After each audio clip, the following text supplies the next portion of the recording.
BBC News with Iain Purdon. The British government has defended its decision to call up 3,500 military personnel to provide extra security at the Olympics, only 2 weeks before the tournament begins. The government was forced to act because a contractor failed to supply enough trained security staff. The British Home Secretary, Theresa May, told Parliament the Games would be safe. I can confirm to the House that there remains no specific security threat to the Games and the threat level remains unchanged. And let me reiterate that there is no question of Olympic security being compromised. Transport planners are also looking at alternative routes into London after the motorway between Heathrow Airport and the city was closed for emergency repairs. Olympic officials say Saudi Arabia will send 2 female athletes to the London Games, the first Saudi women to take part in the Olympics. They'll compete in judo and track and field events. Alex Capstick reports. Neither of the 2 athletes have satisfied the main qualifying criteria, but the IOC was so determined they should compete in London, special permission was granted. The ultra-conservative Saudi government has previously resisted sending women to the Olympics because they're effectively banned from playing sport in public. But that violated equality rules in the IOC's charter. With females from Qatar and Brunei also set to take part, this Olympics will be the first in which every nation has been represented by women. Taliban militants in Pakistan have shot dead 9 trainee policemen in the eastern city of Lahore. Officials said about 10 gunmen attacked a building where the police were staying. Naveed Ahmed, who lives nearby, described the assault. As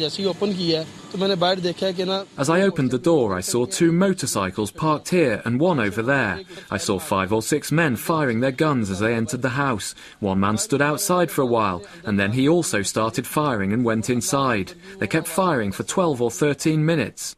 The Taliban said the attack was revenge for what they called the inhumane treatment of Taliban detainees. Jewish and Muslim organisations across Europe have issued a joint call to German lawmakers to protect the right to circumcise young boys. A court in Cologne ruled in June that the circumcision of infants on religious grounds alone amounted to grievous bodily harm. Jewish and Islamic groups say circumcision is fundamental to their faiths. The genocide trial of the former Bosnian Serb commander Ratko Mladic has been adjourned after he complained of feeling unwell. A spokeswoman for the War Crimes Tribunal in The Hague said he'd been taken to hospital for medical checks. Mr Mladic denies charges of genocide, war crimes and crimes against humanity. Soldiers are being deployed in the southwest of Japan, where unprecedented amounts of rain have caused floods and landslides. At least 3 people are reported to have died, and it's feared people may have been buried alive. World News from the BBC. And now, after more than 70 years broadcasting to the world from Bush House in central London, this BBC News Bulletin is the last to come from our Bush House studios. The BBC Director-General Mark Thompson now looks back at the life story of Bush House. The BBC first moved into Bush House in 1941. It was wartime, and the BBC's European services had become too big for their temporary headquarters in a converted skating rink in Maida Vale in West London. In the decades that followed, as the Second World War gave way to the Cold War and then to today's complex world, Bush House became a unique icon of authority and trustworthiness in news to millions of listeners around the globe.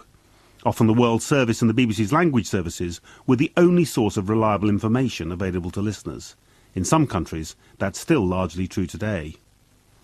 But now the BBC is leaving Bush House for a much expanded broadcasting house little more than a mile away. It's a gleaming new digital centre full of the latest technology and its own proud broadcasting heritage.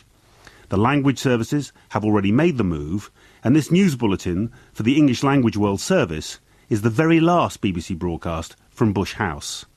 This benign Tower of Babel, the scene of so many great broadcasting moments and the home of so many great broadcasters over the years, is now silent, its corridors deserted, its studios empty. As the BBC's Director-General, I'd like to pay tribute to all those who made Bush House such an enduring beacon of truth and objectivity in a troubled world, and I'd like to thank everyone who's tuned in over the years. The World Service's London base may be changing, but the BBC's commitment to serve our audiences around the world remains as strong as it's ever been. This is Mark Thompson, BBC News, Bush House. So, the World Service and the news goes on, just not from here. From Bush House, that's the BBC News.